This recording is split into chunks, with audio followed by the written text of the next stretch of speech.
Voilà, prenez place. Nous reprenons pour cette troisième séquence qui est consacrée à quelle trajectoire industrielle pour les petites villes, avec deux focus à cette occasion, les territoires de Vire et les territoires de Roscoff. Ces petits mondes de la résilience, quelle trajectoire industrielle pour les petites villes, c'est le nom que nous avons donné à cette séquence. Séquence qui revient en particulier sur les systèmes productifs, sur l'industrie dans les petites villes, quelles relations ils entretiennent, les communes avec leurs autres territoires, et dans le phénomène d'alliance et de solidarité territoriale pour ce qui concerne les systèmes productifs. Et puis, quelle rupture, continuité dans les trajectoires industrielles et économiques de ces petites villes. On explorera à cette occasion deux fleurons de l'industrie, Vire, où l'industrie est de longue date. On a eu l'occasion de le découvrir le 15 février dernier, la coutellerie Guy Degraine, avec Monsieur le maire, Madame la ministre de la Cohésion des territoires et des relations avec les collectivités territoriales, avec un lancement du programme POPSU Territoire à Caumont-sur-Orge. Et puis, on découvrira également le rôle particulier que joue à Roscoff, commune de 3400 habitants, la station biologique, centre de recherche et d'enseignement supérieur en biologie marine et écologie marine, faculté sous tutelle de Sorbonne Université et du CNRS, station biologique qui a été fondée en 1872 et qui accueille aujourd'hui 200 chercheurs, enseignants et chercheurs sur ce territoire. C'est ce que nous découvrirons. Pour cette discussion autour de ces deux territoires, donc j'invite Jocelyn Talec à nous rejoindre, responsable scientifique du projet Roscoff, maître de conférence à l'université Grenoble-Alpes Laboratoire Pacte. Odile Thubert-Montagne, maire de Roscoff, bienvenue à vous. Vous avez été élu en 2020 et précédemment élu à 2 reprises dans la région parisienne. Je me permets de le souligner. Et puis, nous rejoint également Denis Carré, chercheur associé à l'équipe de recherche de Vire. Vous êtes chercheur associé à Économie X. Et puis, Marc-André Sabater, maire de Vire, Normandie, merci d'avoir pris un train si tôt pour nous rejoindre, président de l'Interco Vire au Moireau. Et puis, Hélène Peskins, secrétaire permanente du plan urbanisme construction architecture, initiateur de ce programme de la plateforme d'observation des projets et des stratégies urbaines. Vous êtes architecte général de l'État. Merci à vous. Alors, pour en discuter et puis découvrir cette ville de Roscoff, nous avons arpenté ce territoire, là encore, avec les agences CAPA Presse, et ils nous ont proposé de découvrir en images, je vous propose de découvrir en images ce territoire.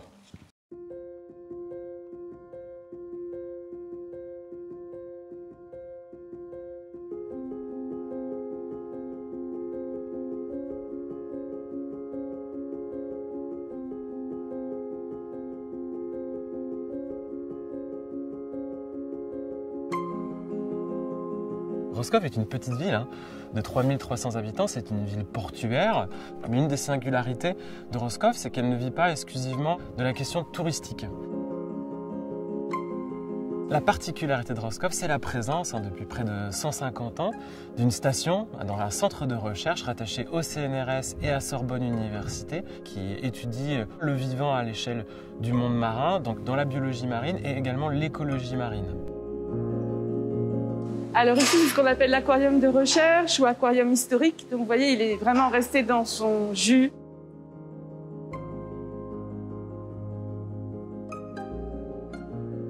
Dans le cadre de ce programme POPSU, en s'intéressant à Roscoff, on cherche à comprendre comment la station biologique fait exister Roscoff sur la carte de la science mondiale. Et on cherche aussi à comprendre la portée de cette station-là sur le territoire, notamment en termes de développement territorial, les liens aux acteurs du territoire.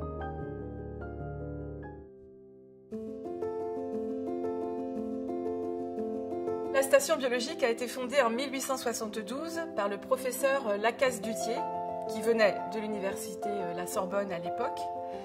Et la station, au départ, était, on va dire, une station de terrain. Petit à petit, c'est monté en puissance et ce laboratoire est devenu comme un petit campus en soi.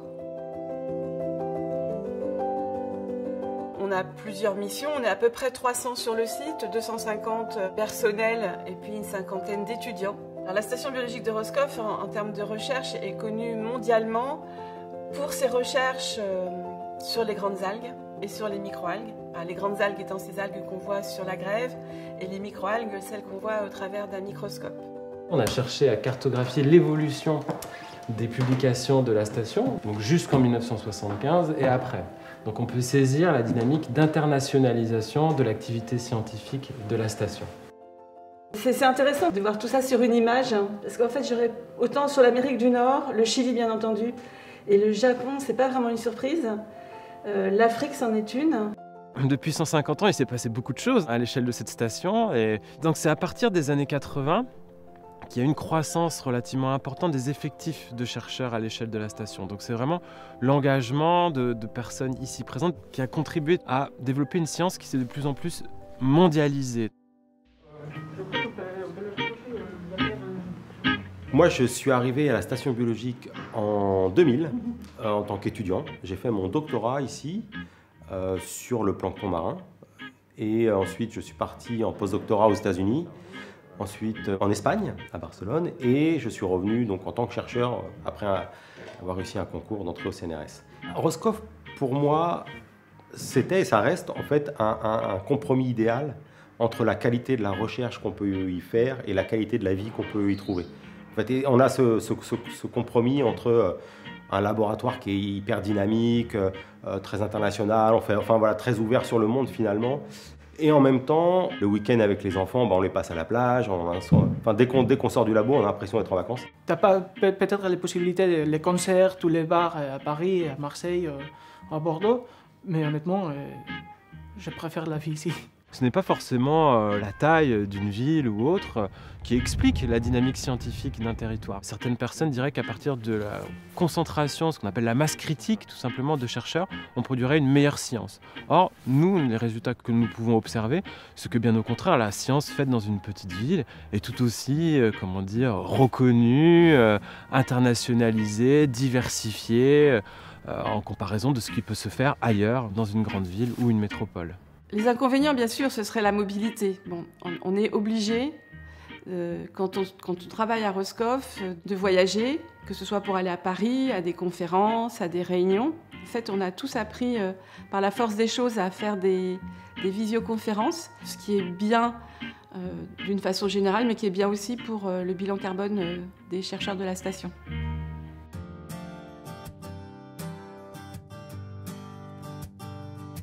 Roscoff est une ville atypique qui a plus d'emplois que d'habitants. La station biologique, c'est quand même 300 chercheurs, techniciens, administratifs qui travaillent tous les jours, quotidiennement. Donc tous ces gens-là, effectivement, ont besoin d'avoir un ancrage à côté de Roscoff, d'avoir des logements. Ça apporte aussi à la ville des enfants pour les écoles et une économie générale parce que tous ces gens consomment à Roscoff la plupart du temps, donc les commerces s'y développent. La station apporte aussi, par ses conventions, ses séminaires, un afflux autre de gens qui ont besoin d'hôtels. Donc là, effectivement, on a à Roscoff 15 hôtels avec, de mémoire, 443 chambres disponibles sur le secteur. Donc les hôtels travaillent pratiquement toute l'année. Il y a une autre dimension en matière de développement économique. Il y a des startups, des entreprises qui ont valorisé l'activité scientifique locale et qui se sont développées à l'échelle du territoire. Bonjour Morgane, super que tu passes parce que je voulais te montrer les derniers résultats, on vient de les monter. Donc Sibilla Biotech, c'est une société biopharmaceutique. On développe des petites molécules issues d'une chimiothèque originale qui se trouve à la station biologique de Roscoff. On va pouvoir traiter de multiples pathologies aux issues dramatiques, notamment les insuffisances rénales et hépatiques aiguës, mais aussi des maladies neurodégénératives et les pathologies oculaires. On aurait pu monter le projet ailleurs qu'à Roscoff, dans une autre grande ville, à Rennes, à Lyon, à Paris. Par contre, en termes de réactivité, on aurait été beaucoup moins efficace, puisqu'ici on est à proximité des scientifiques, on a les équipements dont on a besoin et on n'a pas à repenser toute la structure pour pouvoir assurer notre développement. Donc pour nous, c'est un vrai atout que d'assurer notre activité à la station biologique de Roscoff. Donc les acteurs institutionnels aujourd'hui cherchent à établir des liens un peu plus approfondis, à mettre en réseau par exemple des startups qui peuvent émerger de la station. Concrètement, c'est de l'appui en termes de locaux, c'est de l'accompagnement aux entrepreneurs, c'est de la mise en réseau, etc.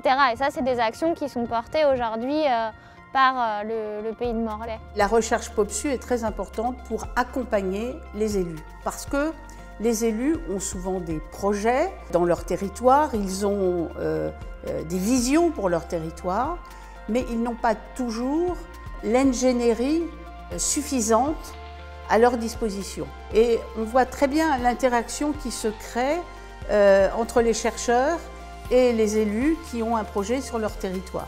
Et je dirais les deux s'enrichissent mutuellement et au fond, parfois aussi les chercheurs découvrent dans les petites villes des fonctionnements qui les aideront à aussi aménager les plus grandes villes. Mon rôle en tant que directrice dans le territoire, c'est de favoriser ce rapprochement et ces interactions avec les collectivités territoriales. On a aussi un rôle d'interaction avec la société, de faire connaître nos recherches, et c'est important dans le contexte actuel où il y a des grandes menaces environnementales sur l'océan, c'est important de faire connaître l'importance de l'océan, de la biodiversité des océans, de leur fonctionnement. Alors moi, mon sujet de recherche, c'est le plancton et il me semble important en tant que chercheur aussi de transmettre les savoirs. Donc là, on a développé un projet, par exemple, de médiation scientifique qui s'appelle Planctomania. C'est un site web et c'est aussi une application mobile qui utilise la réalité augmentée et la réalité virtuelle. Alors on l'utilise ici dans les écoles de Roscoff, par exemple, ou lors des fêtes de la science. Cette semaine, c'est utilisé à Berkeley, aux États-Unis. Ça a été utilisé à Okinawa. Donc c'est très international. D'abord, le but premier, c'est d'apporter des connaissances vraiment aux enfants et en fait au grand public avec des médias un petit peu nouveaux. Ça contribue, je pense, au rayonnement de Roscoff à travers le monde.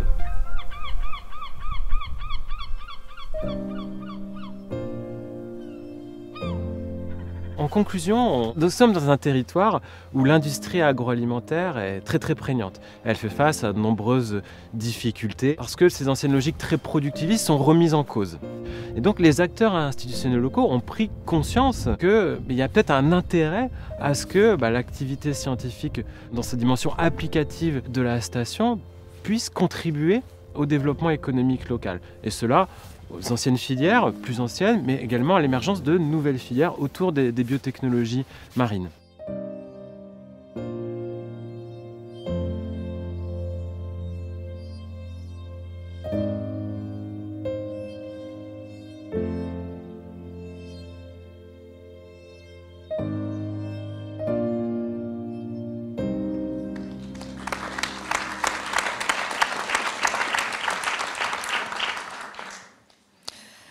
Bien après, effectivement, ce court-métrage impressionnant, je vais poser une première question à Madame la maire de Roscoff, et je vais être très directe. Alors, je ne sais pas si c'est parce que j'ai vu Thomas Pesquet atterrir ce matin, mais précisément, comment on fait atterrir un instrument de ce niveau-là dans une population, dans un territoire.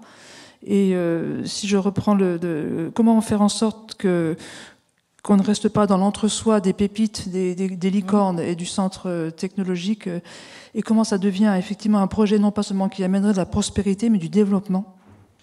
C'est ma première question. Et la seconde question, qui se trouve dans la conclusion du documentaire, en effet, si ça peut esquisser, en effet, peut-être dans une région très marquée par une histoire de l'agroalimentaire, en effet, on va dire qu'il doit prendre un virage, comment un élu peut s'emparer de ce récit-là, effectivement, scientifique et écologique, pour en effet amorcer un nouveau récit du développement du territoire. Bon, c'est pas mal déjà. Donc déjà, bonjour à toutes et tous. Alors je vous précisais que je n'apparais pas dans le reportage, dans le film, parce que j'étais absente au moment du tournage, mais que mon premier adjoint m'a remplacée très bien. Et une deuxième précision, si jamais il y a dans la salle des étudiants ou des personnes qui souhaitent aller à Roscoff, il y a des bars à Roscoff. Oui, on a vu plus de poissons que... Oui, il y a quand même des bars, des restaurants. On a vu des bars, oui, il y a une vie aussi qui existe. Sinon, alors pour répondre à cette question, effectivement, l'histoire de la station, comme ça a été évoqué. Il y a 150 ans que le laboratoire s'est installé là, parce qu'un chercheur a découvert à ce moment-là la richesse du territoire, la richesse de la mer, la qualité de la mer, voilà, tout ce qui a pu apporter, enfin il a pensé que ça apporterait vraiment un plus pour ses recherches, et s'y est installé alors, provisoirement au départ, c'était pour quelques années, pour faire des recherches avec quelques étudiants, et 150 ans après, la station est toujours là, et a prospéré, et s'est développée, puisque le CNRS et Sorbonne Université, maintenant, sont les organismes de tutelle. Cette personne, c'est Henri de la Casse-du-Thier, voilà, c'est ça, oui, il faut dire son nom, et effectivement le citer. Alors, pour la deuxième partie de votre question, là, comment la ville peut se saisir et atterrit, en fait, avec une telle pépite. Et comment une pépite devient une semence. Voilà, c'est ça. Il faut éviter, je pense, un opportunisme de la ville par rapport à la station, puisque à l'époque, en fait, contrairement à certaines villes qui se battent ou qui ont tout fait à des époques différentes pour faire venir s'installer des entreprises ou des industries sur leur territoire pour le faire vivre, en fait, la ville de Roscoff n'a absolument rien fait pour faire venir s'installer la station. Voilà, elle s'est trouvée là. Et c'est ce qui fait un peu cette caractéristique, c'est que la station a prospéré de son côté et la ville du sien. Et ça a été, jusqu'à il n'y a pas longtemps, deux mondes parallèles qui cohabitaient, mais peut-être sans que les habitants ou les élus se rendent compte de ce qui se passait dans ces lieux. Donc, avant de préparer ma venue ici, cette intervention, j'ai rencontré des enseignants-chercheurs, des anciens chercheurs, des anciens directeurs de la station pour comprendre un petit peu cette évolution. Et l'un d'entre eux m'a dit que pour appréhender justement l'évolution de la station, la place qu'elle peut prendre maintenant dans la ville, il faut remonter le passé, constater le présent et préparer le futur. Donc c'est effectivement un fil qui est intéressant. Et la ville, comme il a été dit, est pourvoyeuse d'emplois, 250 à 300 emplois. C'est un pôle universitaire maintenant, ce qui fait d'une ville de 3500 habitants, ce qui doit être rare quand même, une petite ville universitaire. Ce qui commence à être maintenant aussi connu des habitants et reconnu par les élus.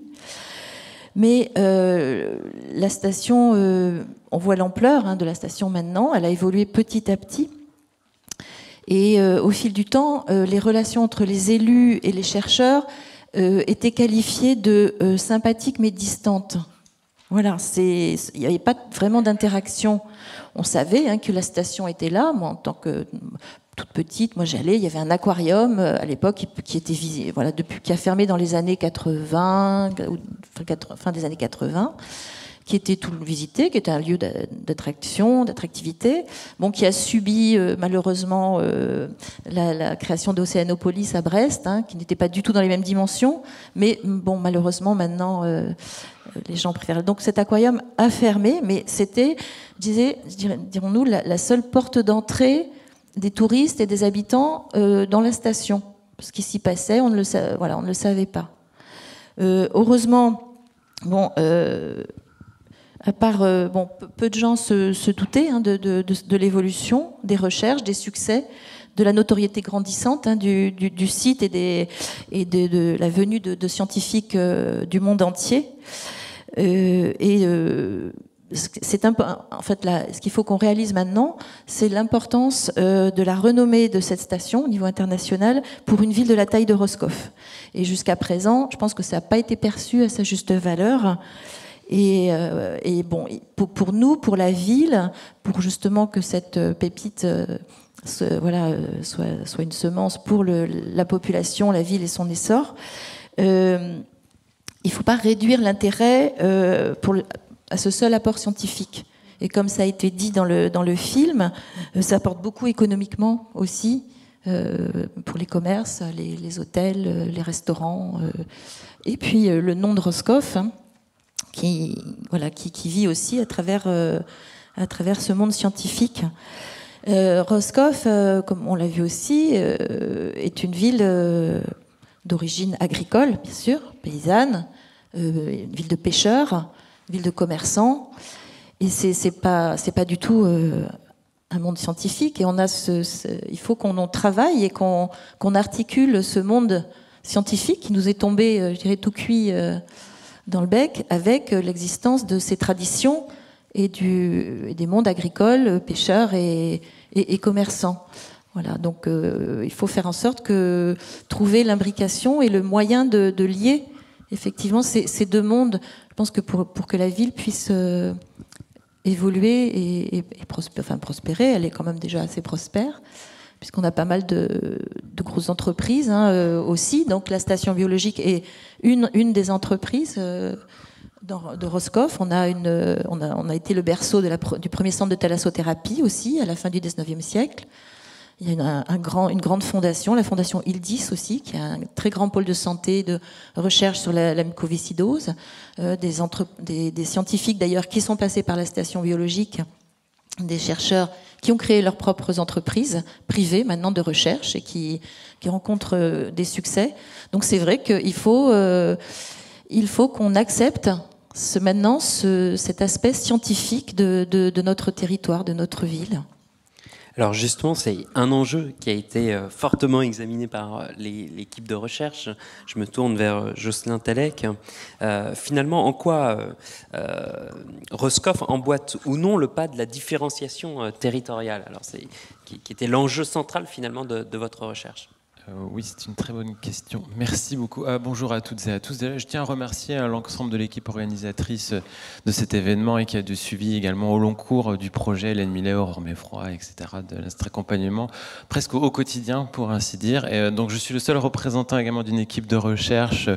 Bon, c'est une aventure collective avant tout, donc des gens de Poitiers, Paris, qui n'ont pu être présents également ce jour. Donc je vais essayer d'apporter des éléments de réponse à cette grande question qui s'est posée, mais plutôt sous l'angle en fait de la recomposition de l'activité économique et industrielle et comment la science nous a servi également en tant qu'indicateur pour comprendre les relations quand on a une petite ville avec les autres, pour ensuite parvenir à esquisser ou à définir un élément de différenciation un peu stratégique, sur mesure, loin des modèles ou des schémas préétablis qui feraient, entre guillemets, le développement socio-économique de demain de nombreuses petites villes. Et je pense déjà que le documentaire, également réalisé par Delphine Coutin et son équipe, a déjà donné quelques éléments de contexte, donc je vais essayer de passer un peu à côté de ces différents éléments, ou du moins de les replacer dans leur situation. Donc en fait, notre hypothèse de départ, c'était d'essayer de concevoir une petite ville comme qu'une petite ville peut constituer une centralité d'innovation. Alors ça veut dire pas mal de choses, mais bon, ça veut dire que c'est un nœud territorialisé de fabrique, de coordination, de distribution de différentes ressources qui seraient utiles à l'émergence du nouveau. Donc le nouveau, c'est pas forcément que la valorisation entre guillemets des résultats d'une activité scientifique, ça peut être plein d'autres choses. Mais dans ce qui nous concerne, c'était essayer d'appréhender la station biologique de Roscoff, donc ce gros laboratoire de près de 300 chercheurs, comme un rôle, ou du moins dans une fonction qui est une station qui serait opératrice d'échelle, donc qui créerait une mise en relation en fait de territoire, relations qui se font en fait à partir d'une petite ville ou auxquelles elle concourt. Donc sous l'angle de l'activité scientifique, mais également sous l'angle de l'activité productive, parce qu'on sait que la dynamique en fait d'une petite ville ou n'importe quel territoire est intimement liée en fait à la nature des liens, des relations entretenues avec les autres, que ce soit une métropole ou une grande ville ou une ville moyenne. Et c'est cette dynamique-là en fait que nous avons essayé de saisir en utilisant la science comme étant un indicateur. Parce que la science, comme toute forme d'activité sociale, c'est une aventure profondément collective. Donc la science ne se fait pas exclusivement replier sur soi à l'échelle d'un laboratoire ou autre. C'est un dialogue avec des équipes, ne serait-ce qu'à l'échelle nationale, régionale également, mais internationale. Et donc des dynamiques de liens, des relations qui évoluent également au fil du temps et qui nous ont permis de savoir avec qui, tout simplement, Roscoff dialogue, travaille, c'est l'angle de la science, mais également sous l'angle d'une science plus applicative, à savoir les contrats, par exemple, science-industrie. Donc c'est une petite ville qu'on a essayé de placer dans ces échelles et dans ces réseaux. Bon, on sait toujours, il y a énormément de travaux qui ont alimenté des réflexions sur l'innovation dans les territoires dits de faible densité, donc des petites villes d'IOM. Donc on sait qu'il se passe des choses.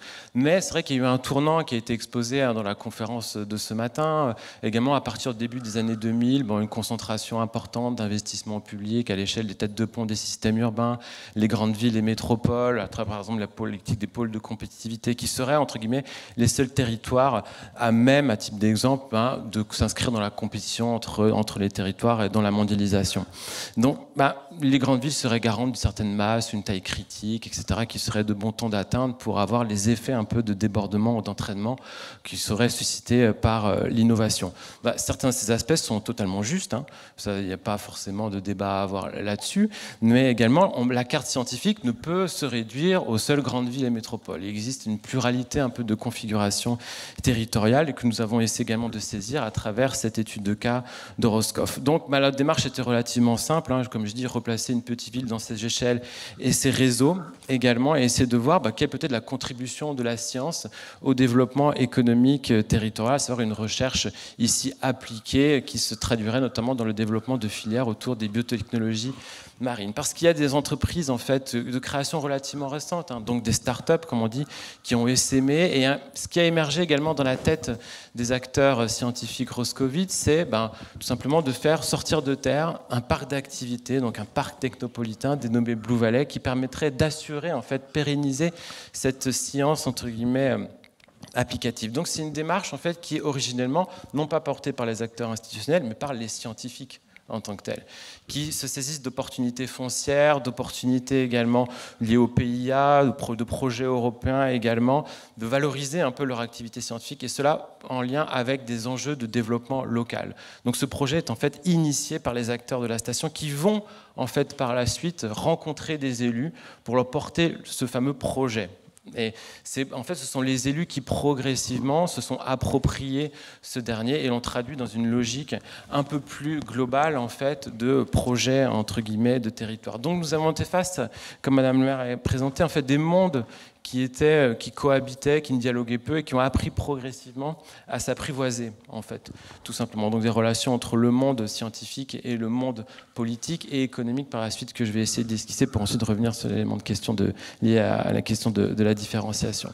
Donc progressivement, ces enjeux de développement se jouent à une autre échelle, celle en fait de relations avec la ville moyenne qui évolue un peu dans laquelle Roscoff évolue dans son orbite, du moins, Morlaix. Et là, c'est le pays de Morlaix qui prend la relève entre guillemets de toute l'ingénierie d'accompagnement de développement de ce projet entre guillemets technopolitain au service d'un plus large projet de territoire. Donc on est face à un projet originellement porté par des acteurs scientifiques qui permettrait d'asseoir une nouvelle séquence de développement de la station biologique, un projet qui devient multiscalaire et qui contribue de fait à générer des liens, des intérêts et des référentiels communs entre les élus, référentiels en fait qui n'étaient nullement partagés dans un premier temps.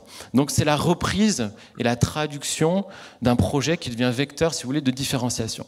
Mais pour bon nombre d'élus, c'est un projet de différenciation qui s'inscrit en fait dans une stratégie de concurrence. C'est-à-dire que les territoires seront en concurrence les uns... Excusez-moi. Les territoires seront en concurrence les uns avec les autres et ce territoire permettrait en fait d'assurer le bon développement d'un tissu en fait de petites villes ou de villes moyennes, donc de diversifier également l'activité productive de ce même territoire. Donc d'accompagner une bifurcation qui est relativement en fait discrète également.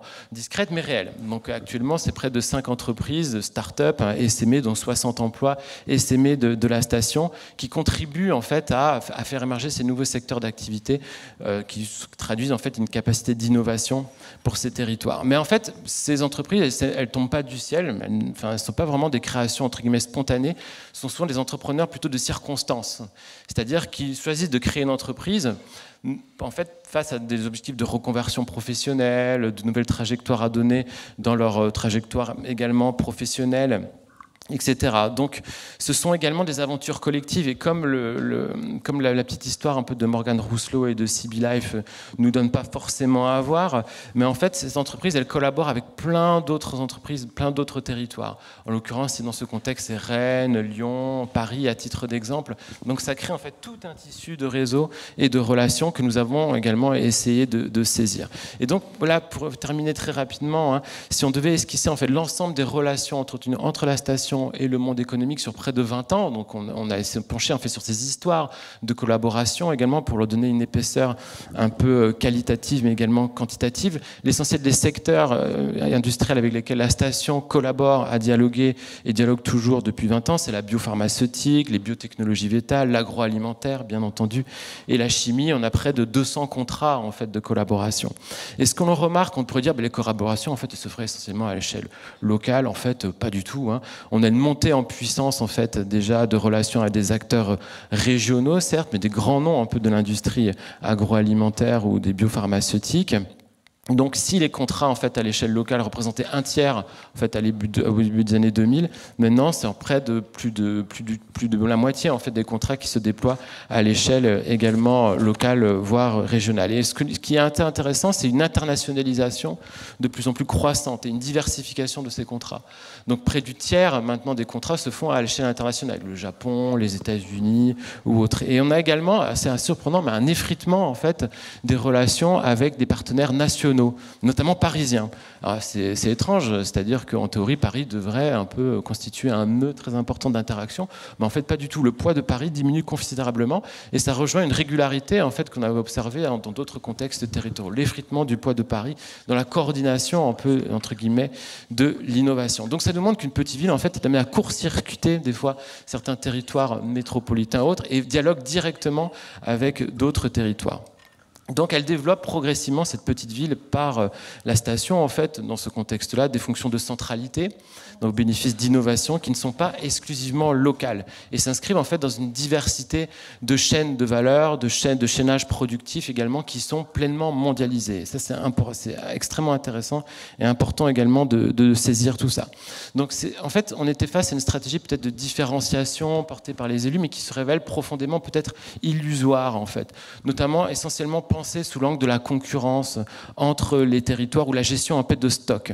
Et en fait, cette étude de cas nous donne à voir qu'on est plutôt sur des logiques de relations, de flux, d'animation, en fait, de liens et d'interaction entre les territoires qui serait peut-être de bon ton de saisir pour conduire une différenciation stratégique, c'est-à-dire établie sur la base de la régulation en fait de certaines formes de distance sociale, spatiale et des flux en fait auxquels concourt, pour ainsi dire, la petite ville de Roscoff.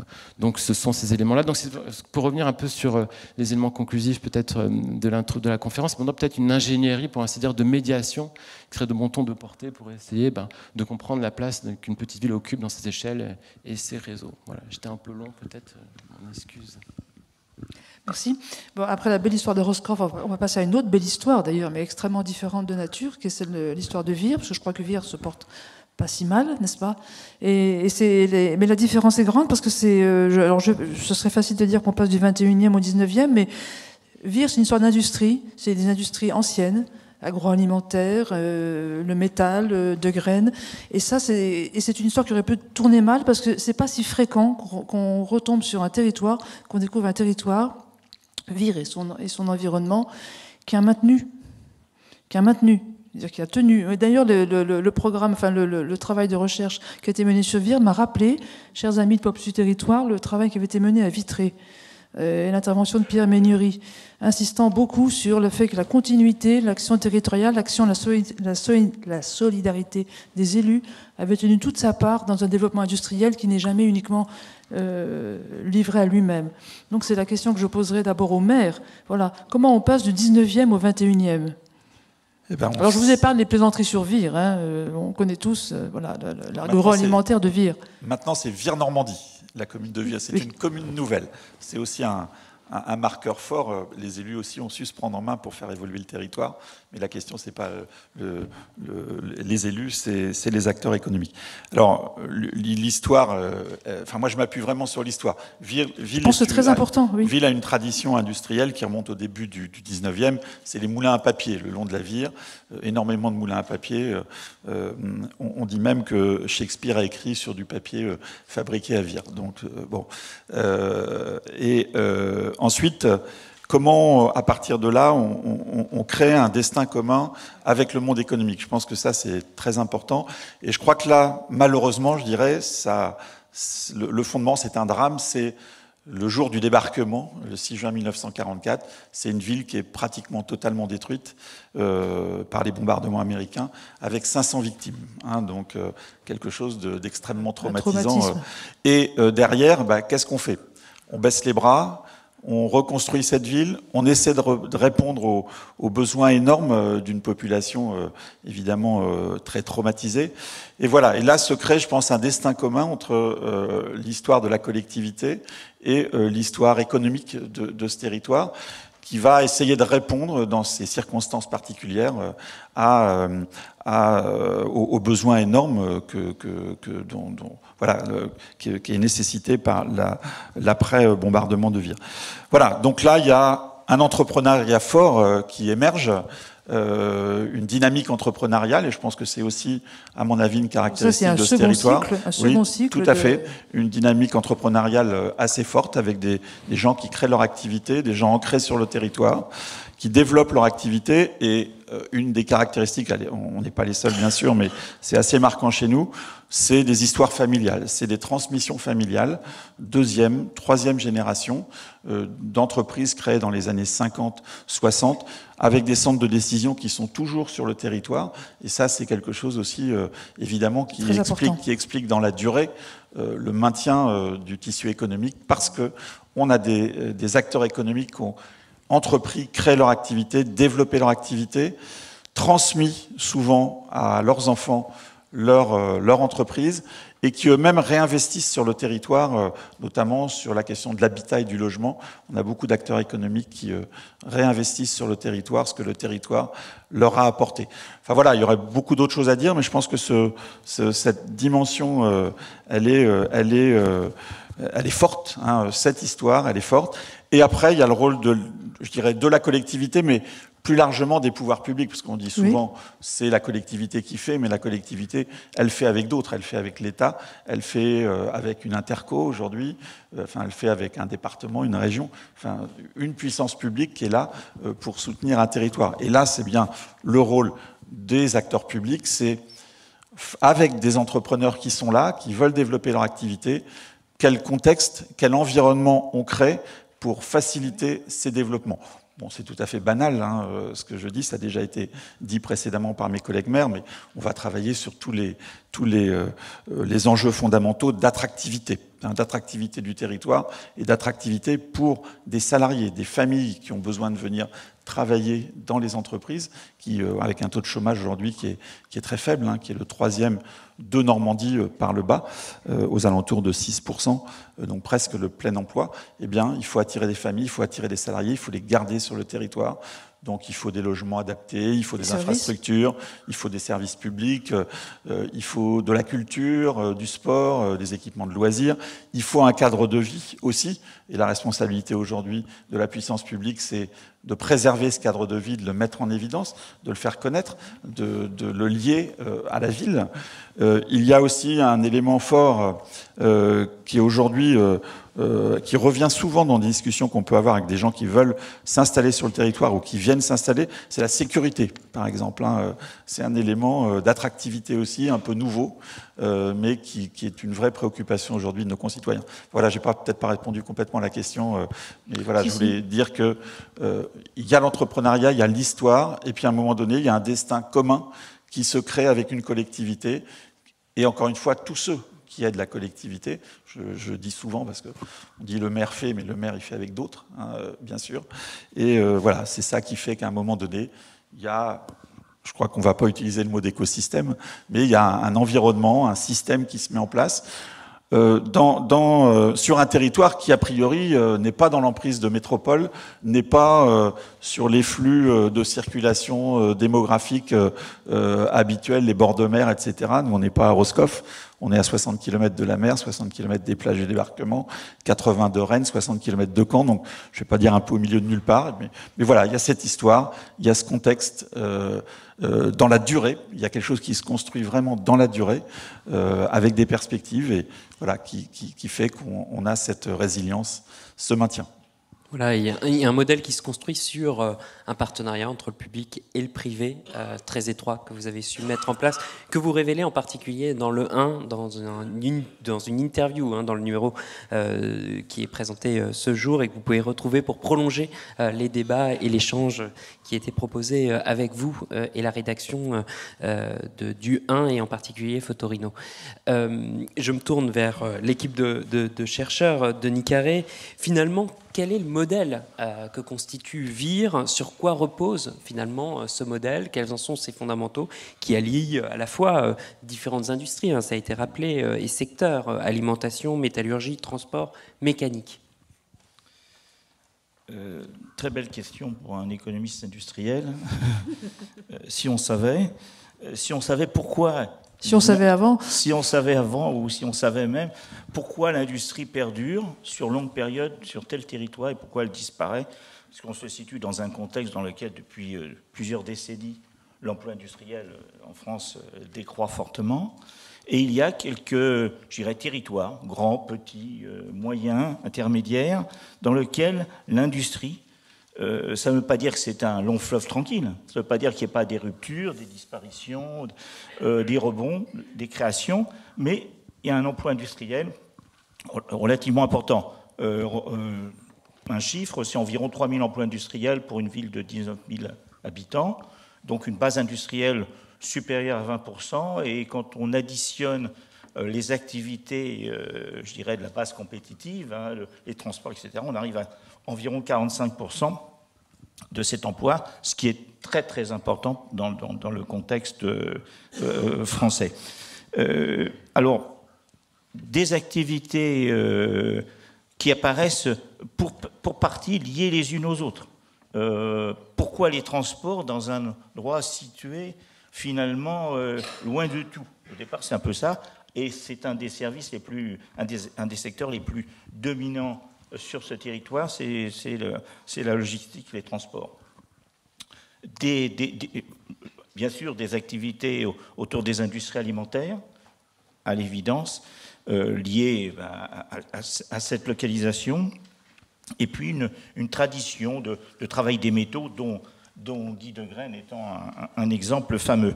Ce qui est intéressant de noter, c'est qu'il y a ce que l'on peut qualifié, non pas d'écosystème, parce qu'il n'y a pas une spécialisation dominante, mais on note, on souligne, on observe, les statistiques ou les coefficients que l'on souhaite, une sorte de multispécialisation. Donc dans un certain nombre de secteurs, que ce soit certaines industries alimentaires, une forte présence, c'est-à-dire une présence 2, 3, 4 fois, 5 fois supérieure à ce qu'on observe dans d'autres territoires.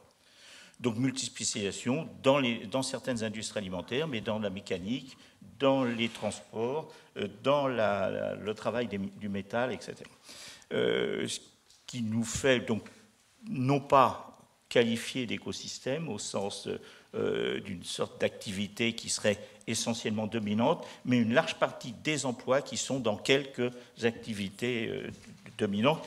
Et ces activités, comme M. le maire disait, entretiennent des relations, je dirais, à la fois marchandes, d'achat, de prestations, etc., mais également des interrelations ou interactions entre les différentes industriels qui ont des, je dirais, des réseaux, des relations très, très significatives. Bien sûr, je dirais là, l'ouverture n'est pas de même nature que celle de Roscoff, mais c'est bien évidemment, à partir du moment où la base industrielle est très importante, le territoire, la dynamique du territoire repose bien sûr sur sa capacité, entre guillemets, exportatrice, cette base exportatrice du modèle je dirais bien connu, et qui fait que à travers ces exportations, à travers ces flux importants, je prends l'exemple de l'entreprise La Normandie, qui est donc un fabricant de producteurs de biens alimentaires pour les animaux, si je ne me trompe pas. C'est une exportation qui dépasse largement le territoire national et qui se trouve dans la très grande majorité des pays européens. Donc, une activité industrielle dominante, très forte, accompagnée par une activité de service très importante, et une partie du succès, en quelque sorte, repose sur ces différentes interactions qu'il est nécessaire, qu'il faudrait décliner, préciser, entre ces différents secteurs, entre ces différentes entreprises. Voilà, en quelques C'est pas un écosystème, c'est une boîte de pétri, plutôt. Oui. Pardon ? C'est pas un écosystème, c'est plutôt une boîte de pétri.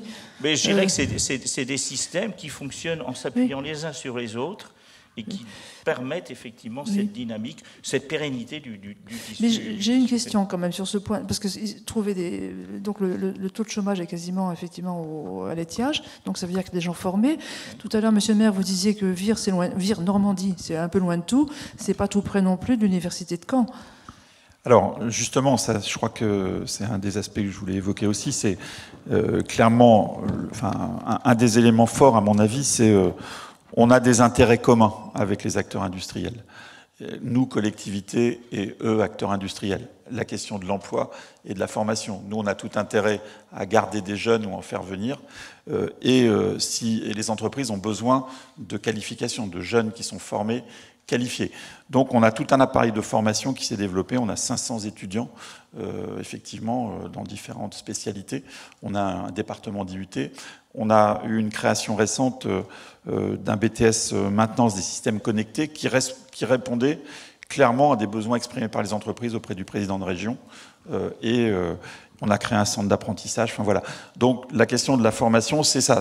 On a des enjeux communs. On essaie d'y répondre pour satisfaire les uns et les autres. Je pourrais citer d'autres exemples.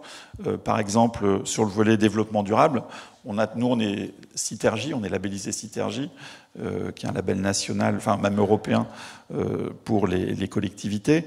Et donc, on a aussi une responsabilité sociétale vis-à-vis des enjeux du développement durable. Eh bien, on va travailler avec le monde économique sur l'écologie territoriale industrielle, par exemple, où on va favoriser des échanges avec les acteurs économiques, les industriels d'une zone d'activité pour gérer ensemble la ressource, les déchets, etc. Donc ça, c'est des initiatives de la collectivité qu'on construit avec les industriels. Je pourrais citer aussi les questions de mobilité. On a intérêt à avoir moins de voitures. Le matin, à Vire, c'est impressionnant le nombre de voitures qui rentrent dans la ville. Elles ne rentrent pas complètement dans la ville, elles s'arrêtent dans les zones d'activité ou les parkings des entreprises. Mais c'est vrai qu'on travaille beaucoup ce volet-là. On a été lauréat d'un appel à projet qui s'appelle TENMOB et où on essaie de construire avec les industriels des projets communs autour de ces questions de mobilité. Donc on voit bien des enjeux partagés.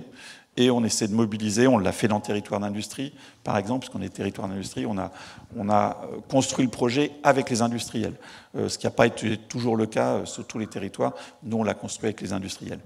Vous évoquez territoire d'industrie, mais vous êtes également Action Cœur de Ville, des programmes qui font écho éminemment au plan urbanisme, construction, architecture, puisque en partenariat avec l'Agence nationale de la cohésion des territoires, on assure ce lien très étroit. Je me tourne donc vers la secrétaire permanente du plan urbanisme, construction, architecture. Je rappelle que vous êtes architecte général de l'État.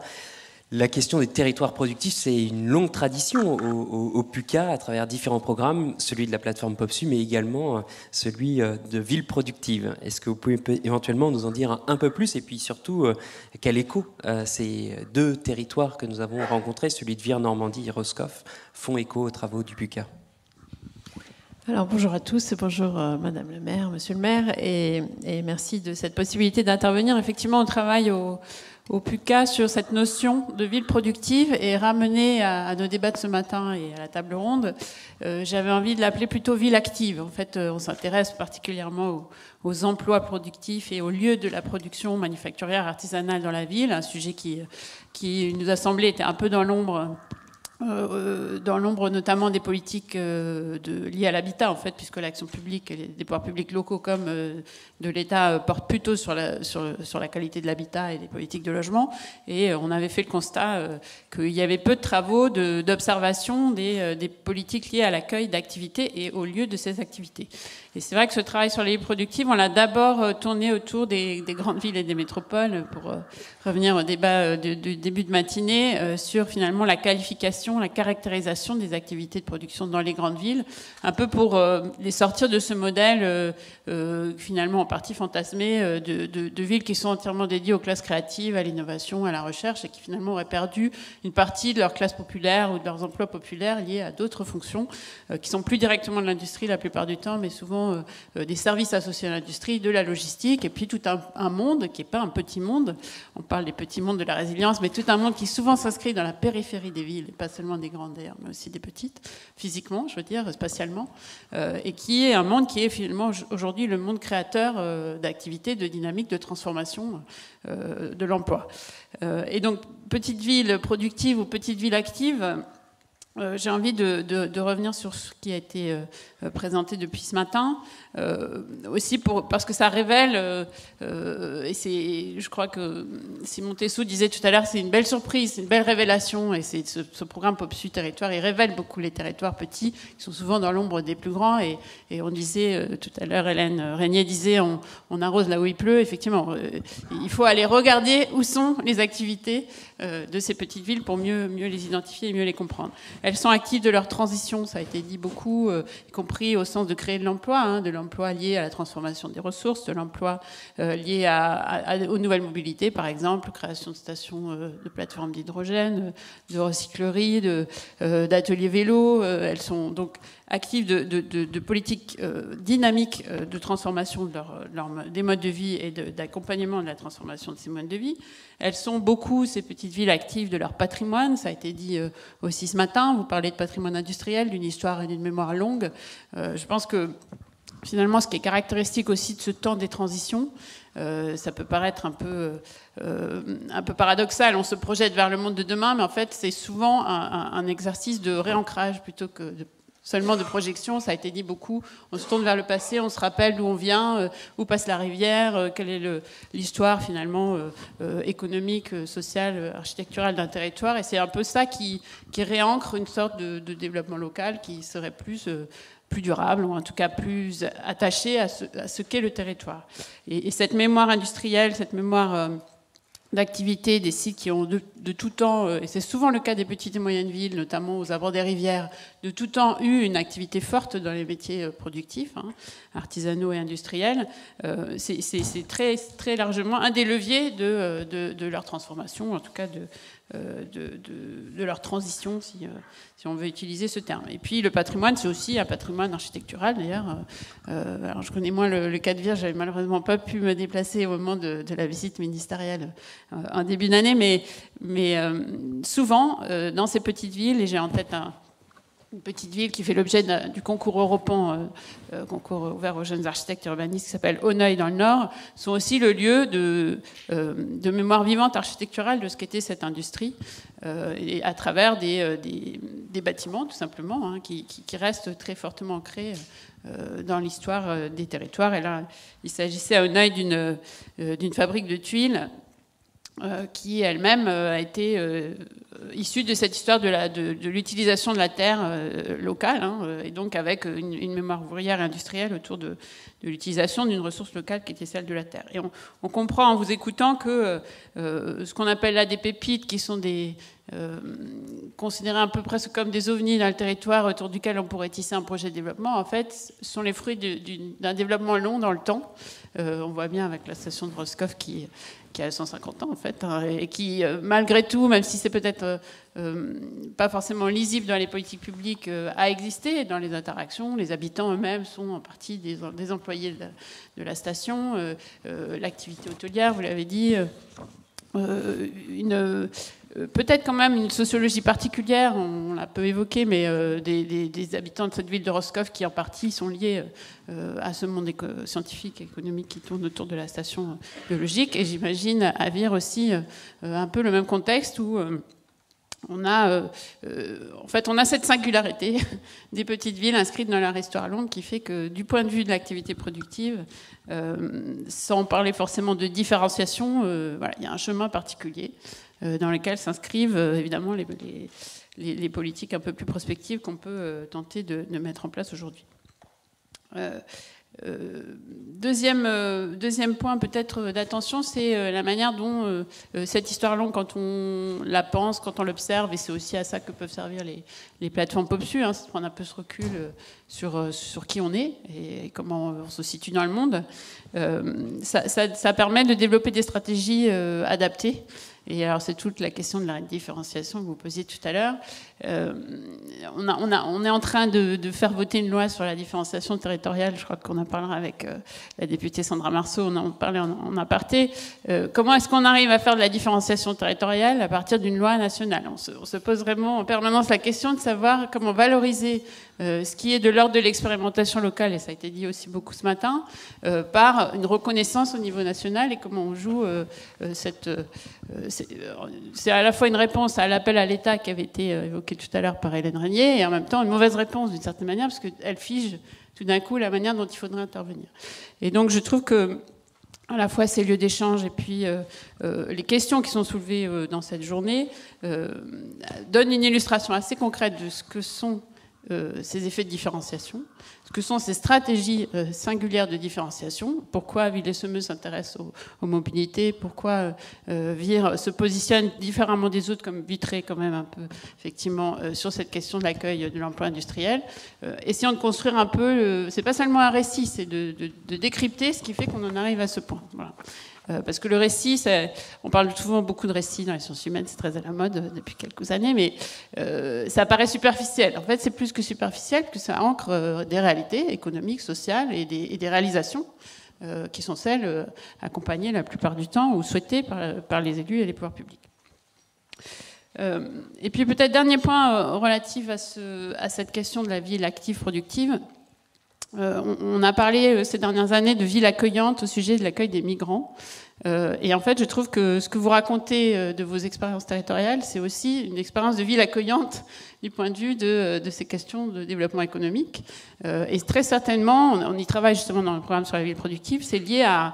Alors, je ne sais pas s'il faut appeler ça un écosystème, mais en tout cas une manière d'accepter sur son territoire un certain type d'activité et donc des capacités d'accueil au sens vraiment des procédures, de la mise à disposition de foncier, par exemple, qui est un sujet éminemment structurant pour les activités économiques industrielles en particulier, qui peut-être sont ignorées ou invisibilisées par d'autres choses qui ont l'air d'être plus structurantes dans le territoire, mais qui, bien souvent, quand on creuse un peu, sont en réalité ce qui dimensionne la capacité d'accueil d'une ville pour des activités économiques. Et dans un contexte où on parle aujourd'hui beaucoup du zéro artificialisation nette, et donc de peut-être une difficulté à réussir à retenir, vous parlez de maintien, mais de retenir des activités nuisantes, polluantes sur un territoire au motif notamment qu'elle crée de l'emploi, et de l'emploi parfois peu qualifié, ou en tout cas qui s'adresse à une population large. Cette question des conditions d'accueil et de rétention et de développement d'une activité productive dans les villes petites et moyennes, dont l'étalement va être fortement aussi régulé par ce droit du sol lié à l'artificialisation nette, pose de réelles questions d'outils. Et donc je trouve ça très intéressant. Encore une fois, nous, on le regarde plutôt dans notre programme dans les grandes villes, mais je trouve ça très intéressant d'appliquer ce questionnement aux petites et moyennes villes, puisque finalement, la tension va être encore plus forte. Vous disiez, vous êtes à 60 km des métropoles ou des grandes villes de votre territoire. Peut-être que c'est justement lié au fait que le foncier économique est trop cher dans les grandes villes aujourd'hui, et que c'est une des raisons pour lesquelles il y a tout d'un coup des attractions particulières qui se créent, une forme d'attractivité particulière qui se crée, là où il y a à la fois l'écosystème d'accueil et la capacité à s'installer tout simplement, à ne pas être dans un effet de centrifugeuse de ces activités économiques. Donc je pense que autour de cette idée de ville accueillante pour l'activité, notamment manufacturière, productive, industrielle, dans un contexte où on se méfie un peu de tout ce qui est polluant, pour des raisons qu'on peut comprendre, écologiques ou de voisinage tout simplement, c'est particulièrement intéressant, et donc moi je suis particulièrement heureuse d'avoir pu échanger avec vous ce matin. Peut-être juste une dernière remarque, parce que je crois qu'on attend une personnalité, qui est plutôt un peu un retour sur l'ensemble de la matinée. C'est que ce qui m'a aussi frappé aujourd'hui dans les témoignages des élus et des équipes de recherche, c'est à quel point le monde des petites et moyennes villes, surtout des petites villes, parce que c'est plutôt des petites villes qu'on a vues ce matin, est profondément humain. Et on a beaucoup parlé de ça, de la manière dont les choses tiennent à des personnes. Et finalement, les personnes, c'est aussi des emplois, c'est aussi des employés, c'est aussi des familles qui vivent de ces emplois. Et ça m'a rappelé une intervention de Christiane Taubira pendant la crise sanitaire qui disait finalement tout ça, ça tient à une bande de femmes qui sont, elles, caissières, elles, soignantes, etc. Et je trouve qu'il y a beaucoup de ça dans ce que vous racontez de vos territoires. Ça tient beaucoup à des personnes, à des personnalités, au monde associatif, au monde scientifique, la manière dont ils se structurent et comment, conscients d'interdépendance entre eux, toutes ces communautés forment un projet. Et je trouve que c'est très aussi singulier et spécifique aux petites villes par rapport à ce qu'on peut connaître dans des grandes métropoles ou villes très structurées, technostructurées, j'allais dire, dans lesquelles cette dimension humaine est beaucoup moins présente, compte tenu un peu des couloirs de compétences dans lesquels elle s'inscrit. Voilà, bravo en tout cas. Merci Hélène. C'est effectivement une très belle conclusion, je pense, de cette première matinée très dense que de cet hommage aux personnalités, en particulier ce matin aux élus, bien sûr.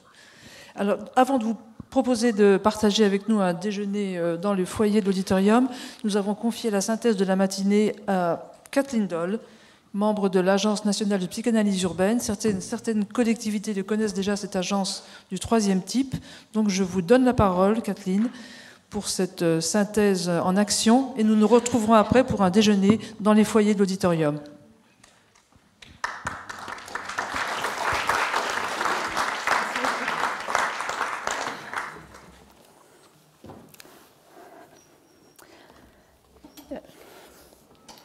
Je ne sais pas si j'ai manqué à l'urbanité française, mais à moi, l'urbanité a manqué. Follement. Douloureusement. Éperdument. Mais votre présence, vos témoignages me font penser que peut-être, et je dis bien peut-être, l'urbanité n'est pas encore tout à fait morte. Avec la pandémie, je suis bien désolée de revenir sur ce traumatisme collectif, mais avec la pandémie, donc pour faire face à la menace de ruine de nos cités, un sommeil paradoxal s'est organisé de manière à maintenir les fonctions vitales de la ville. Travail sans contact, apprentissage sans contact, réunion sans contact, paiement sans contact, etc. La ville sans contact propose une organisation des habitants soigneusement rangée dans leurs étagères, elles-mêmes disposées sans contact. La ville sans contact permet de maintenir un fonctionnement urbain, malgré le coma artificiel, à un détail près. La ville a perdu son âme.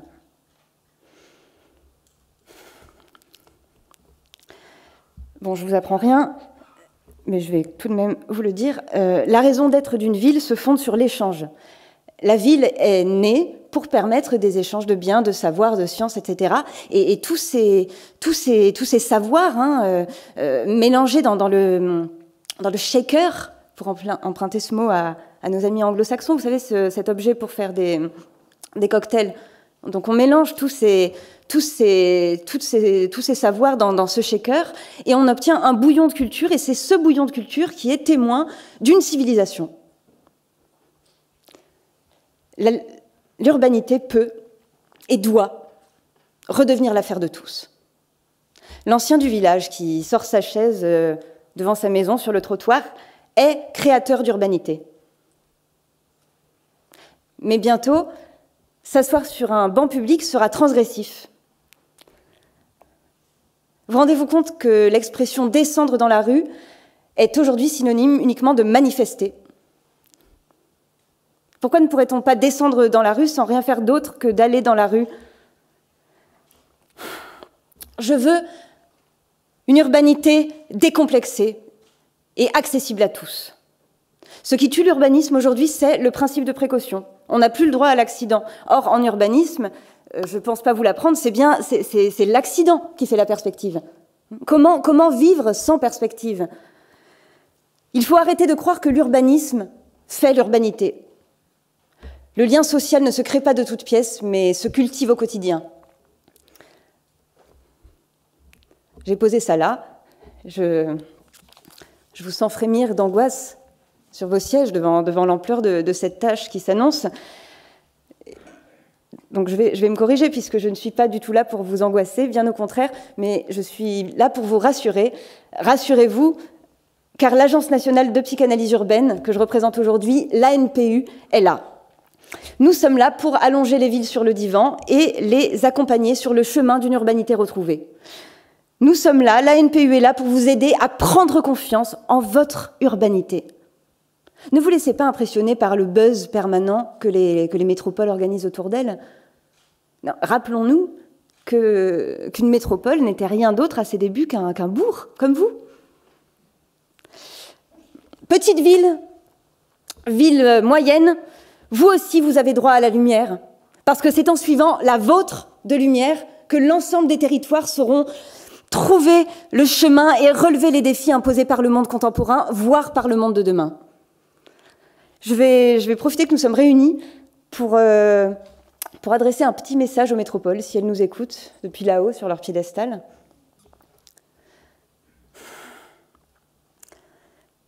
Je trouve toujours choquant et blessant de s'arroger le monopole du cœur. Vous n'avez pas, mesdames les métropoles, le monopole du cœur, vous ne l'avez pas. Vous n'avez pas le monopole du cœur urbain, vous ne l'avez pas. Les petites villes ont un cœur, comme le vôtre, qui bat à leur propre cadence.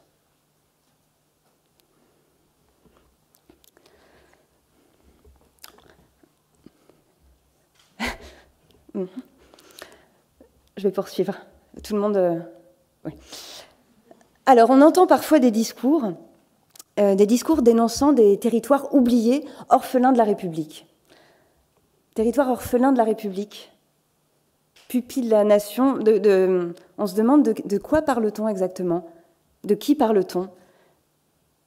Est-ce à dire que les petites villes ont été abandonnées par le Père État, laissées sur les bras d'une mère nature épuisée, sans ressources et cabossée par les accidents de la ville?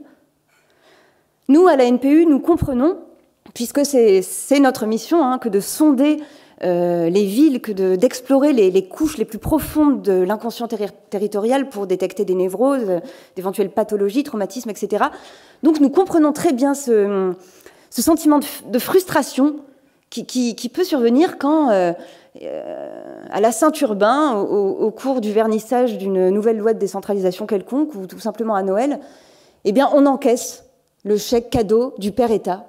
On l'encaisse parce qu'on en a besoin de ce chèque, mais on souffre le reste de l'année que ce chèque ne soit jamais accompagné d'une visite, d'une prise de nouvelles, même par téléphone, excusez-moi. Alors, c'est en tant que thérapeute que je vais m'adresser à vous maintenant, petite et moyenne ville, et je vais me permettre de faire un peu de psychanalyse urbaine préventive pour ajouter ma pierre à l'édifice du plein épanouissement urbain. Il ne faut plus se croire obligé d'attendre la validation du père absent. Les petites villes peuvent continuer à encaisser le chèque, bien sûr, avec ce bon sens paysan qui les caractérise, mais il ne faut plus attendre cette validation et ne pas culpabiliser de s'investir pleinement dans sa cellule familiale monoparentale. Mais par ailleurs, il faut aussi faire attention à ne pas se mettre à développer une méfiance à l'égard de cette figure patriarcale lointaine, de crainte que cette méfiance ne se mette à enfler jusqu'à prendre des proportions incontrôlables et aboutir à un rejet total de l'héritage du Père État et à entraîner un immobilisme, un repli sur soi, une peur du changement, etc. Alors évidemment, je pense que vous qui êtes ici, ville, vous n'êtes pas vraiment concernés par cet écueil, votre présence le prouve, mais ce soir, quand vous rentrerez dans vos petites provinces, vos petites villes, parlez-en donc à vos voisines, oui. Si vous les sentez sombrer dans un comportement urban-autistique, dites-leur tout simplement « Je vous demande de vous arrêter. Je vous demande de vous arrêter. » Et racontez-leur votre journée passée ensemble, parlez-leur de vos expériences qui déclencheront, pop sûr, un déferlement de hurrah. Voilà. Oh.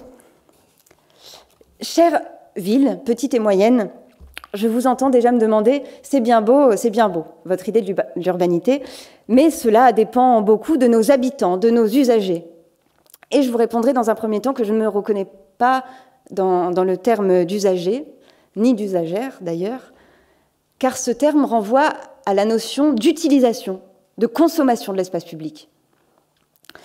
Je préférerais même si nous ne dormons pas dans la rue, enfin pour certains c'est le cas, mais je pense que dans cette salle nous ne dormons majoritairement pas dans la rue, je préférerais utiliser le mot résident. Les habitants d'une ville sont les résidents et résidentes de l'espace public.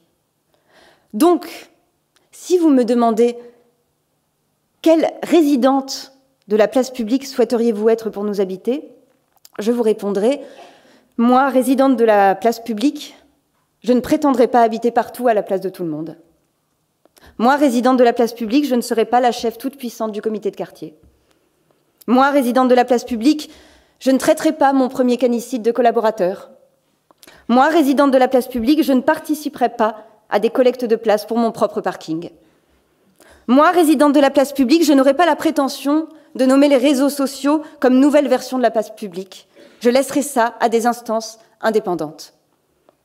Moi, résidente de la place publique, je ferai en sorte que mon comportement soit, à tout instant, urbanitaire. Moi, résidente de la place publique, j'aurai à cœur de ne pas avoir un statut spécial, comme si j'étais dans mon salon. Moi, résidente de la place publique, je chercherai à constituer une urbanité apaisée, autant pour les femmes que pour les hommes. Moi, résidente de la place publique, je n'autoriserai pas le cumul des gravats. Moi, résidente de la place publique, je ferai un nouvel acte de décentralisation narcissique en ouverture sur l'urbanité. Moi, résidente de la place publique, j'engagerai de grands débats au comptoir, aux terrasses des bistrots, car il est légitime qu'il puisse y avoir à ces endroits-là de grands débats citoyens. Moi, résidente de la place publique, j'essaierai d'avoir de la hauteur de vue pour fixer les grandes orientations de mon déplacement à pied, en vélo ou en trottinette électrique, mais toujours avec le souci de la proximité des usagers. J'évoque une résidence normale, mais rien n'est normal quand on est résidente de la place publique. Et je vous le dis, en toute simplicité, il est temps à nouveau de se jeter à l'eau.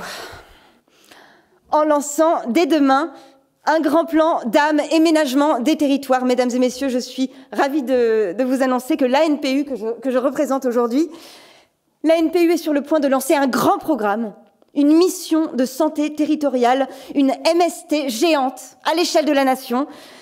L'urbanité, vous l'avez compris, est au cœur de nos préoccupations. Les petites et moyennes villes, nous en sommes persuadés, sont sur le bon chemin. Nos études le prouvent, à vrai dire, c'est vous qui êtes l'avenir. Ce que nous avons entendu ce matin le prouve. Pour sûr, et je vais même dire pop sûr, le chantier semble colossal. Mais je vous le dis, les villes se retroussent les manches.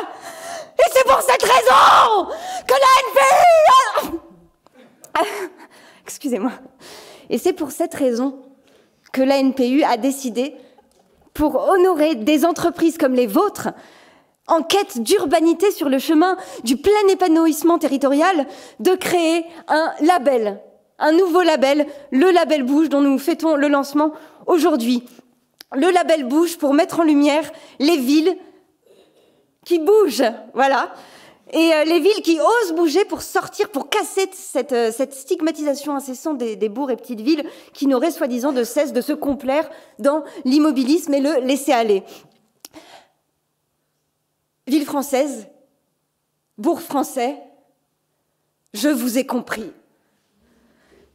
Urbanité outragée, urbanité brisée, urbanité martyrisée, mais urbanité libérée. Je déclare, mesdames et messieurs, la toute première cérémonie des labels Bouge 2021 et en général pour l'éternité, la toute première ouverte. Je vous propose donc de passer aux festivités. Pour vous expliquer un peu mieux, le label Bouge est une contre-proposition au patrimoine mondial de l'UNESCO et à la muséification. Donc ce label honore des territoires en perpétuel renouvellement et adaptation au monde contemporain. Il contribue à la constitution d'un patrimoine mondial des villes réversibles. Et je vais immédiatement appeler à mes côtés sur scène Victor Toutindil, qui est architecte du fort intérieur au sein de la NPU. Venez avec moi, Victor, je vous en prie. On peut l'applaudir. pour la remise du premier label Bouge, le label Bouge de la Place des Arts dans la ville. Excusez-moi. Bonjour, merci Kathleen. Que serait la ville sans ses artistes? Que serait New York sans sa statue de la liberté, Belfort sans son lion, Lascaux sans ses tags, Lourdes sans ses grottes, un rond-point sans son pot de fleurs et un McDonald's sans son Ronald? La ville est une œuvre d'art et pour se respecter, elle se doit d'honorer ses artistes. Alors, sont nommés dans la catégorie Label Bouge de la Place des Arts dans la ville, la métropole de Nantes, pour sa collectionnite aiguë en matière d'œuvres d'art. Je peux l'applaudir. Pour sa collectionnite aiguë d'œuvres d'art en tout genre, qui lui ont permis, par la voie du marketing urbain, de sortir de sa dépression post-industrielle et de devenir une sorte de parc d'art traction géant.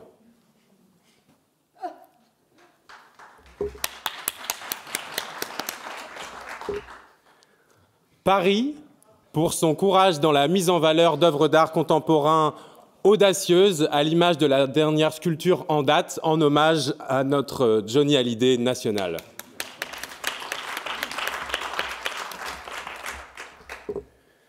Et enfin, Chaumont, la ville de l'affiche et du graphisme, comme tout le monde le sait, en tout cas là-bas, pour son festival de l'affichette sur colonne Morissette, développé à l'issue de la psychanalyse urbaine de la ville, édité sous forme d'affiches.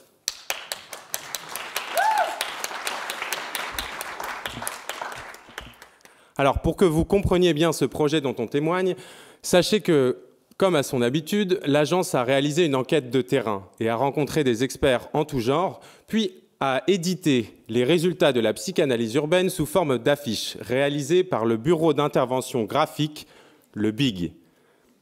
Il en ressort un diagnostic et des prescriptions dont je vous lis un extrait pour être précis.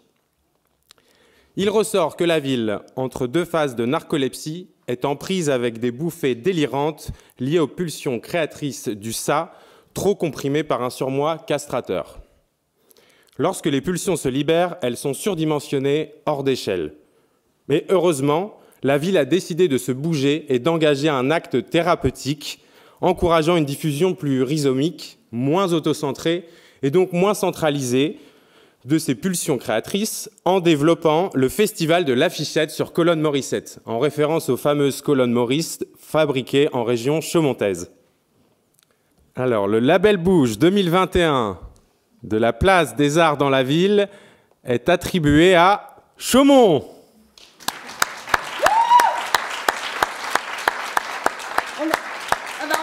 On est vraiment très heureux pour eux. Bravo Chaumont. Je vais demander à Rémi Ansabo de venir... Non. Non, alors Kathleen, je vous arrête. Rémi Ansabo a eu un problème, il ne pourra être des nôtres aujourd'hui. Ah. Oui, il semblerait que sa demande de subvention auprès de la DRAC pour le financement de son aller-retour en train n'ait pu aboutir, mais je lui remettrai en main propre le trophée dédié à sa ville de Chaumont. Bon, d'accord. C'était extrêmement émouvant. Merci à tous pour votre implication. Donc Rémi n'est pas là. Bon, il faut que je continue. Je vais tout simplement vous dire qu'on a un nouveau label Bouge qui s'apprête à être remis. Je vais appeler tout de suite JM, John Maximus, qui est crypto-paysagiste au sein de l'agence, pour venir remettre le label Bouge suivant. Venez, John. On peut l'applaudir.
le Gros Paris, pour sa politique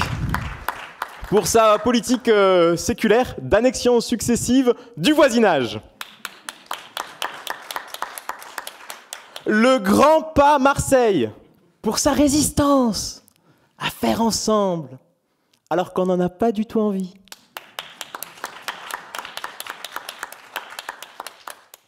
Loire-Forêt Agglomération, pour la création de son atlas psychanalytique commandé à l'ANPU, lui ayant permis de travailler sur l'identité de sa réforme territoriale, mettant autour de la table pas moins de 87 communes. Alors, petite explication à propos de Loire-Forêt Agglomération. Pour résumer, il s'agit d'une jeune agglomération, évidemment, et comme à ses débuts, on ne sait pas trop qui on est. Et donc, elle a fait appel à nos services, au service de l'ANPU, pour apprendre à se connaître et à révéler son identité propre. Alors, nous avons travaillé avec les 87 communes et nous avons mis en place un atlas psychanalytique pour tout simplement présenter le territoire auprès des acteurs et des habitants qui le souhaitent. Et cela a permis de vraiment se connaître. Et c'est là la nomination du Label Bouge 2021 pour la forêt. Depuis, elle ne cesse de multiplier les actions pour vraiment affirmer son identité propre et parvenir au plein épanouissement urbain. Alors vous voyez deux cartes qui figurent à l'affiche. La carte de gauche, il s'agit de la carte d'identité, où là, on voit bien une grosse blessure narcissique apparaître.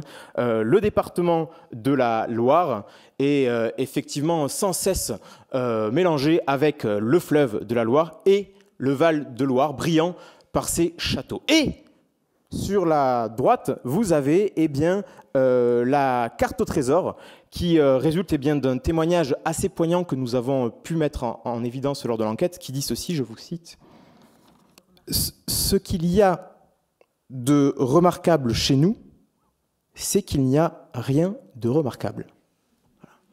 Et donc, de ce fait, Loire-Forêt Agglomération a lancé dans cette idéologie une vaste campagne de production de cartes postales pour réaffirmer son identité propre et briller au sein de tout son espace. Et donc, elle a créé multiples cartes postales, dont les châteaux de la Loire, mais les châteaux de la Loire du 42. Voilà. Sans plus tarder, donc, résultat des comptes pour le nommé du Label Bouge de la réforme territoriale. Alors, le gagnant est, roulement de tambour peut-être. Ah oui. Tac, tac, tac, tac, tac. Allez-y, faites-moi l'occasion.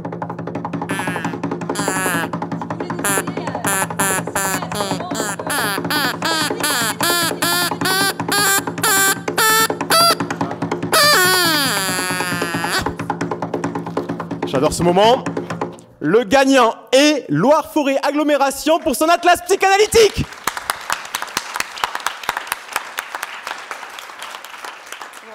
Particulièrement ravie à titre personnel parce que j'aime beaucoup Loire-Forêt Agglomération. Je vais appeler Amandine Super de Loire-Forêt Agglomération à venir sur... Ah. Ok. Oh. On me dit dans l'oreillette que Amandine est coincée dans un train qui va avoir 12h30 de retard. Donc malheureusement, je dîne avec elle la semaine prochaine. Je lui remettrai son label Bouge. À cette occasion-là, on va continuer pour la suite, la dernière étape, avant le repas, une cérémonie des labels Bouge d'honneur. Non ? Oui, c'est ça, une cérémonie des labels Bouge d'honneur, parce qu'une vraie cérémonie des labels Bouge n'en serait pas une sans ce fameux Label Bouge d'honneur. Alors je vais appeler une représentante, par exemple Hélène, représentante de PopSu, à venir avec moi pour m'aider à distribuer le label Bouge d'honneur aux villes concernées. Et je vais appeler les différentes villes. J'invite leurs représentants et représentantes à venir nous rejoindre sur scène pour finir par une grande photo souvenir de ce moment particulièrement émouvant. J'invite maintenant sur la scène, vous pouvez applaudir en continu dans la minute qui suit, mesdames et messieurs. J'appelle Magnifique en Vexin. Venez sur scène recevoir votre label Bouge. d'honneur. J'avais appelé maintenant Villers, semeuse de graines d'espoir. Voilà, venez avec nous s'il vous plaît. Je vais appeler Lodève et d'Adam. Je vous ai vu ce matin, je sais que vous êtes là. Pourquoi personne ne se lève? Tout le monde est parti? Lodève et d'Adam? Mais voilà, on a de vrais labels bouche d'honneur. Hein. Maintenant, je vais appeler Roscon, s'il vous plaît, venez avec nous. Je vais appeler Vire, même si apparemment maintenant c'est Normandie-Vire, c'est ça, Normandie-Vire, parce qu'on n'a qu'une Vire. J'aimerais accueillir Xertini House, s'il vous plaît. Amber est contre tout, rejoignez-nous.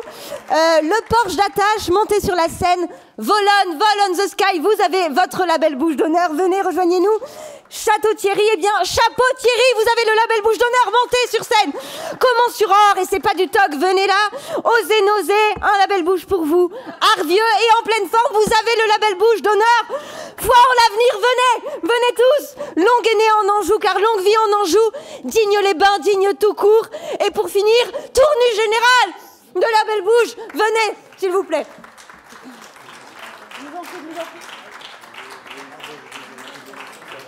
Voilà, un label pour vous dire de continuer comme ça. Cherville, allez-y. Prenez...